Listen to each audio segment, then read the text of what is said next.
MSX is the name of a standardized home computer architecture, first announced by Microsoft on June 16, 1983. It was conceived by Kazuhiko Nishi, then vice president at Microsoft Japan and director at ASCII Corporation. It is said that Microsoft led the project as an attempt to create unified standards among hardware makers. The system was designed to be plug-and-play, thus requiring no user intervention either onto hardware or software to install extensions. The MSX-based machines were seldom released in the United States, but were popular in Asian countries like Japan and South Korea, South American countries like Brazil and Chile, and in the European market in countries like the Netherlands, France, Spain, Italy and Finland. To a lesser extent, the MSX platform was also popular in the former Soviet Union and Kuwait. Better source needed. The MSX was released almost at the same time as the Nintendo's family computer in the countries where both were marketed,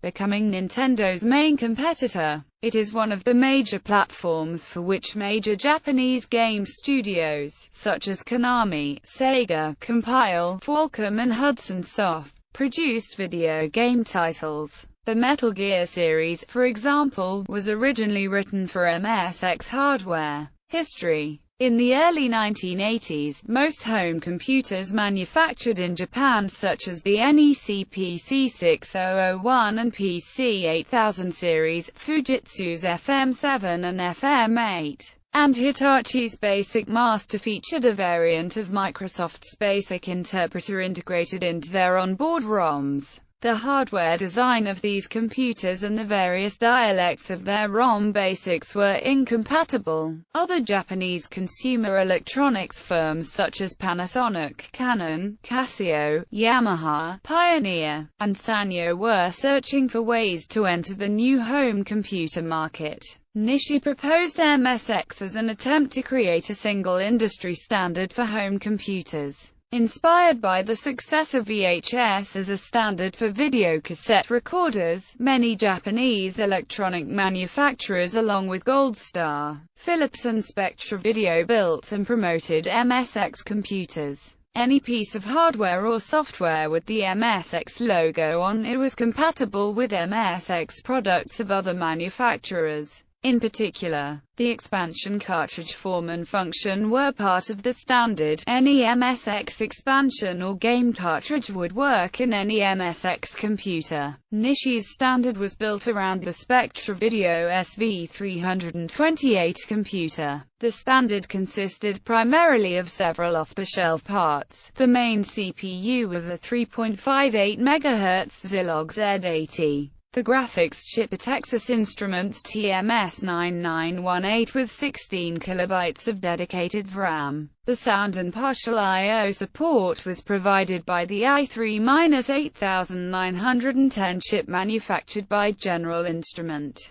and an Intel 8255 programmable peripheral interface chip was used for the parallel I/O such as the keyboard. This was a choice of components that was shared by many other home computers and games consoles of the period, such as the ColecoVision home computer, and the Sega SG-1000 video game system. To reduce overall system cost, many MSX models used a custom IC known as MSX Engine, which integrated glue logic, 8255 PPI, YM2149, compatible sound chip and more, sometimes even the Z80 CPU. However, almost all MSX systems used a professional keyboard instead of a cheaplet keyboard, negating the lowered cost of components. Consequently, these components alongside Microsoft's MSX Basic made the MSX a competitive, though somewhat expensive, home computer package. Debut on the 27th of June 1983, the date considered the birthday of the MSX standard. The MSX was formally announced during a press conference.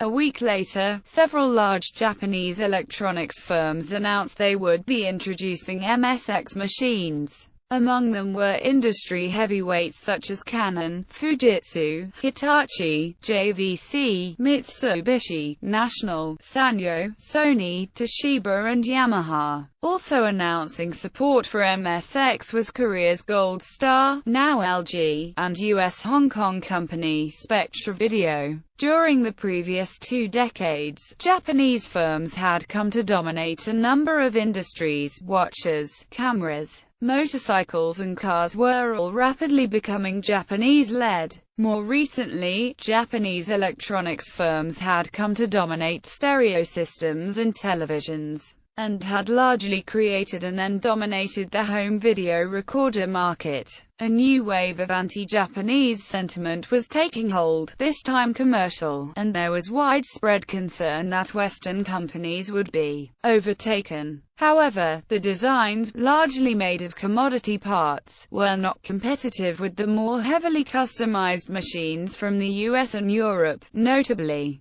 machines like the Commodore 64. Moreover, the US market was in the midst of the throes of a Commodore-led price war, and machines that had cost approximately $700 in 1981 were now selling for less than $200. The Japanese companies mostly stayed out of the US market. Spectra Video's MSX saw very little success in the US, and Yamaha's CX-5M model, built to interface with various types of MIDI equipment, was billed more as a digital music tool than a standard personal computer. Adoption during the 1980s, Europe became the largest computer games market in the world, and the extremely popular Commodore 64, Atari 8-bit, and Sinclair's ZX Spectrum computers dominated. By the time the MSX was launched in Europe, several more popular 8-bit home computers had also arrived, and it was far too late to capture the extremely crowded European 8-bit computer market.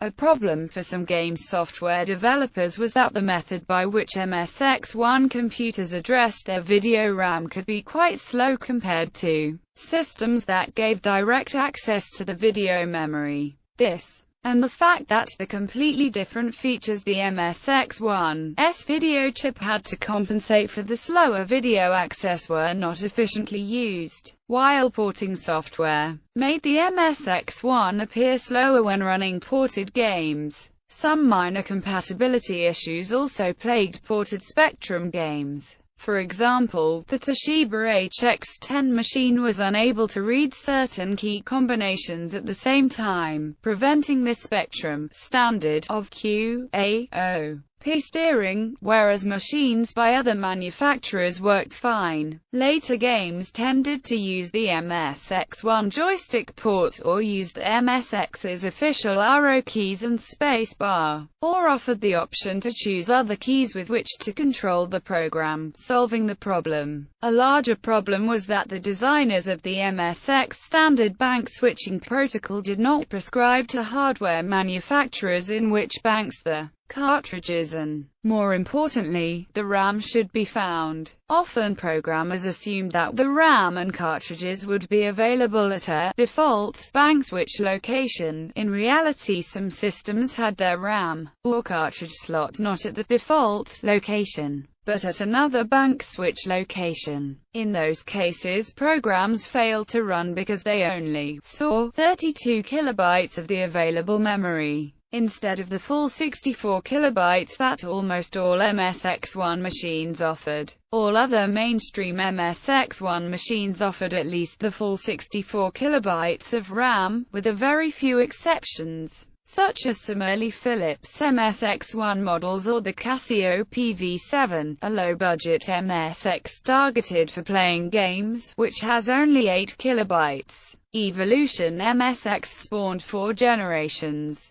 MSX, MSX2, MSX2 Plus, and MSX Turbo. The first 3 were 8-bit computers based on the Z80 microprocessor, while the MSX Turbo was based on a custom 16-bit R800 microprocessor developed by ASCII Corporation. By the time the MSX Turbo standard was announced in 1990, only Panasonic was manufacturing MSX computers. Its initial model FSA-1 ST met with moderate success, but the upgraded model FSA-1 GT introduced in 1991 sold poorly due to its high retail cost of 99,800 yen. Production of the turbo ended in 1993 when Panasonic decided to focus on the release of 3DO. The MSX3 was scheduled for market in 1990. Delays in the development of its VDP, then named V9978 on the pre-release spec sheets, caused Yamaha to miss its time-to-market deadline. In its place, an improved MSX2 Plus was released as the MSX Turbo. Features of the new R800 processors such as DMA and 24-bit addressing were disabled.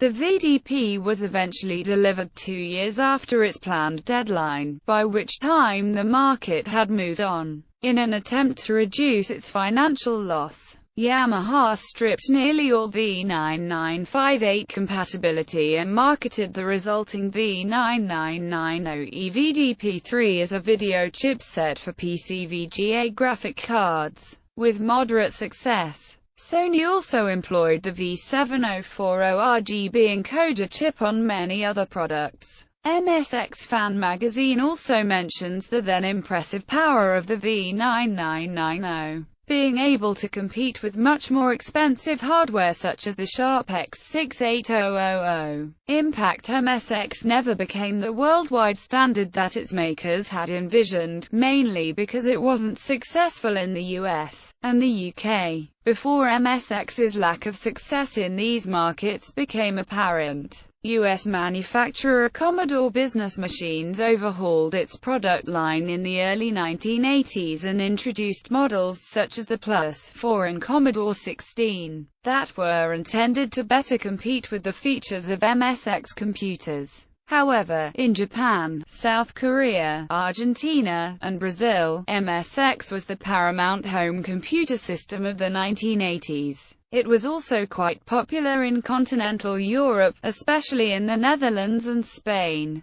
Classrooms full of networked Yamaha MSX were used for teaching informatics in school in some Arab countries, the Soviet Union, and Cuba, where they were wildly popular in all government education schools and centers. As the Cuban government attempted to modernize their studies of computer systems, in 1985, higher pedagogical institutes and some schools of pre-university education were supplied with Toshiba and Panasonic MSX systems with resident MSX basic language, popularly known as intelligent keyboards. Once they proved useful, the Minister of Education continued the process, installing similar systems throughout all secondary centers and finalized it in elementary schools, adult education institutions and newly nationwide formed computer and electronic youth clubs in 1987. Forming the computer clubs allowed the Cuban government to interest and educate the common citizen in computer subjects, since selling these systems, or any other personal private computer, to public was banned.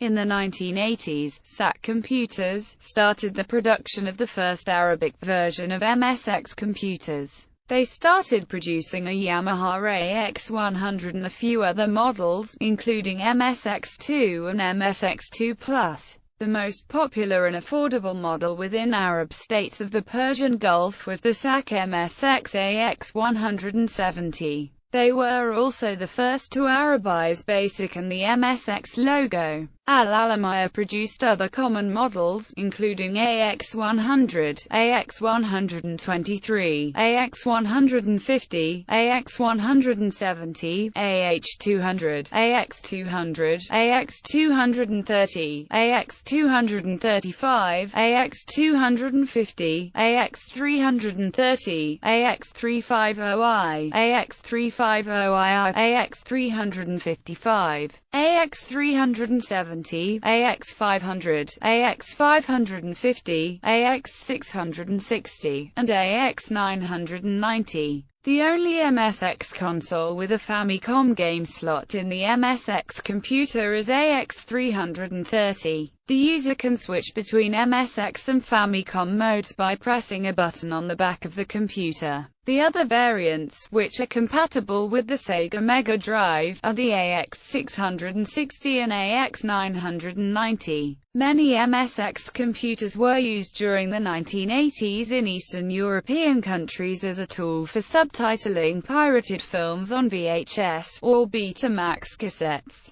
The MSX computers were used for their simplicity and ability to display prepared titles in real time as superimposed text on mastering tapes. The MSX arrived in Argentina in late 1984. The most popular model was the Talent MSX DPC 200, based on the Daewoo MSX DPC 200. Other models were the Spectra Video 728 and the SVI Express, with a 3.5 built-in drive. Later on came the Toshiba and some very few Gradiente models from Brazil. In the late 1987, Talent presented the MSX2 TPC 310 Turbo in the Argentine market. Turbo was just a cliché, not preferred for MSX2 Plus, also based on Daewoo design. The MSX was a highly successful computer in Argentina as Commodore 64, thanks to Impulse Educational at national level. The MSX logo language was used deeply in the schools.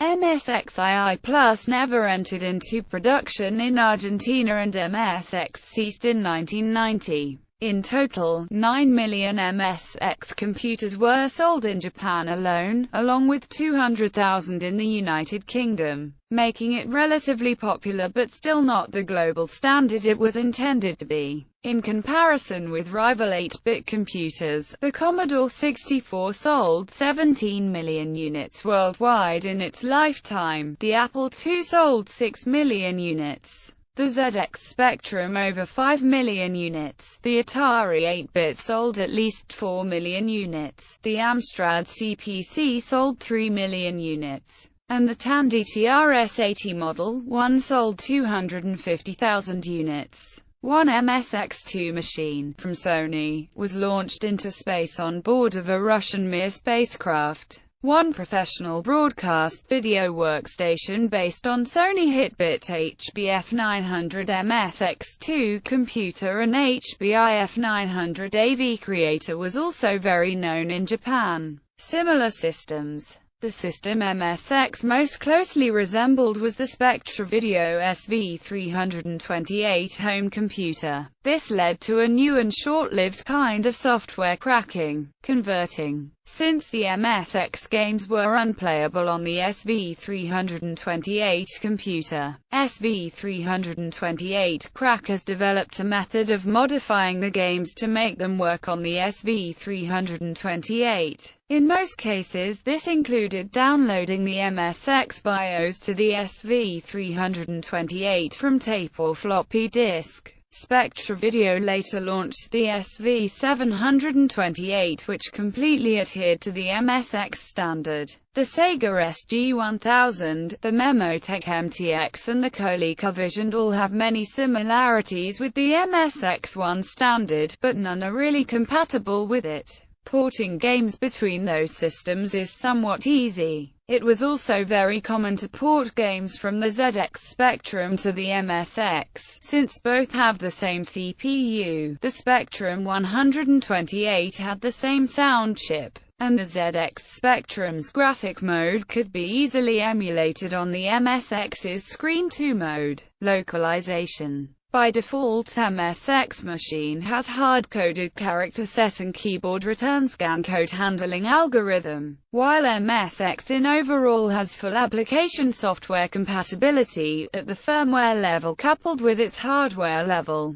Due to minor hardware differences, replacement of the BIOS with another from different PC may render incorrect scan code translations and thus incorrect behavior of the keyboard subsystem for the application software. Revivals. 2001 revival. In 2001, Kazuhiko Nishi initiated a MSX revival around an official MSX emulator called MSX Player. This is the only official MSX emulator, as all MSX copyrights are maintained by the MSX Association. In 2004, a Dutch company, BASIX, announced they had become the representatives of MSX Association in Europe, being the English contact for any questions regarding the MSX trademarks, copyrights, and licensing. On October 17, 2006, BASIX launched WOOMB.net, a website selling MSX games in English and other languages, with a selection of 14 games. In Japan, game sales began earlier, through Project HEG. WOOMB.net was the English counterpart of this and other Japanese services offered by D4 Enterprise,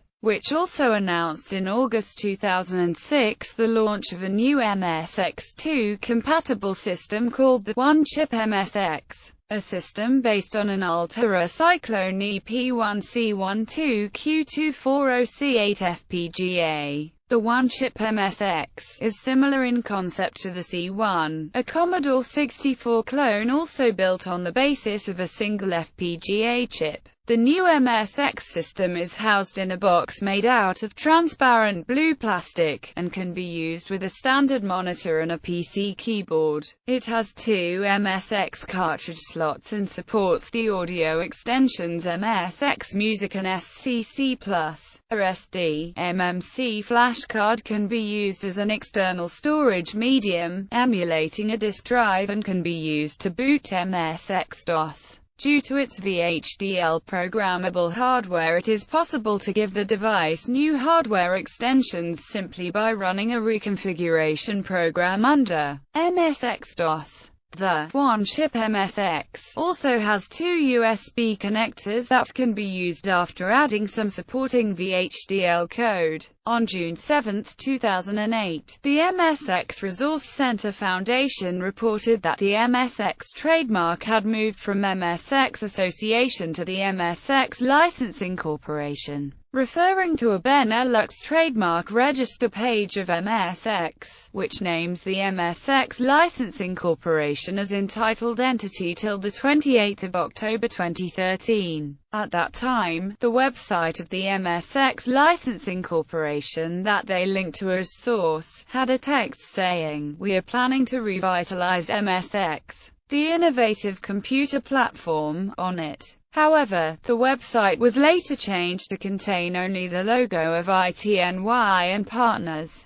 and a link to ITNY and Partners English and Japanese websites, and has no mention of the MSX Licensing Corporation at all. On June 26, 2008, BASIX reported on their website's front page that they are no longer the representative of MSX Association, due to being unable to achieve their goals of bringing about the commercial MSX revival beyond the Japanese borders, and the transfer of the MSX trademark from MSX Association to MSX Licensing Corporation, and no outlook on any progress in the Western One-Chip MSX project anytime soon. As a result of this, WOOMB.net is taken offline as well, with its website redirecting to the BASIX website, until a solution free of MSX Association's contributions has been completed. According to the post, they will cooperate with D4 Enterprise and the MSX Licensing Corporation in one or more retro gaming related projects. On July 4, 2008, MSX Association's European Contact website, which states to be the only official contact place for MSX Association in Europe, reports that the MSX trademark and copyright has been under the MSX Licensing Corporation holding ever since 1983. It explains that MSX Association, chaired by Dr. Kazuhiko Nishi, is the operational division of MSX Licensing Corporation which manages the trademarks, logo and copyrights for MSX. According to the same article, D4 Enterprise refused to pay royalties to MSX Association for the use of ASCII Artists Factory's work in one-chip MSX and the software licenses in Project Egg. Thus they deal with Kazuhiko Nishi directly, through the MSX Licensing Corporation. The article mentions as well the ASCII MSX System 3, on which the one-chip MSX is based. On July 5, 2008, the MSX Association's Europe website posted an announcement reporting that D4 Enterprise was selling the one-chip MSX illegally. In the same post it is stated that BASIX no longer is their representative in Europe due to BASIX cutting off their relationship. 2011 revival. In 2011, Age Labs announced the launch of a MSX kit called GR8BIT, the do-it-yourself computer for learning purposes, which was licensed by the MSX Licensing Corporation. The kit is priced at $499 and includes all necessary components to assemble a working MSX2 compatible computer, except for an ATX chassis, power supply, floppy drive, hard disk, PS2 keyboard and monitor. It also comes with assembly and operational manuals and a supplement compiled from vendor and community support.